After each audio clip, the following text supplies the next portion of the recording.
অনুষ্ঠিত হলো Filmfare 2024। Red carpet থেকে মঞ্চ মাতালো বাংলা ইন্ডাস্ট্রির তারকারা, ফ্যাশনে ঝড় তুলল সেলেবরা। কে জিতলো আর কে ফিরলো খালি হাতে দেখাবো আপনাদের, স্কিপ না করে পুরো ভিডিওটা দেখুন। বাংলায় ফিল্মফেয়ার অ্যাওয়ার্ড এক উৎসবই বটে। ব্ল্যাক লেডিকে ঘরে তুলল অতনু ঘোষের শেষ পাতা, ইন্দ্রনীল রায়চৌধুরীর মায়া জঞ্জাল এবং কৌশিক গাঙ্গুলির ছবি অর্ধাঙ্গিনী।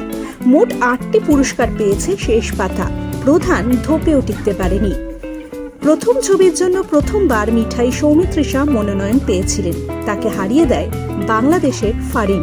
সেরা গায়ক অরিজিৎ সিং, গায়িকা হয়েছেন সেরা দুজন ইমন এবং অবর্ণা।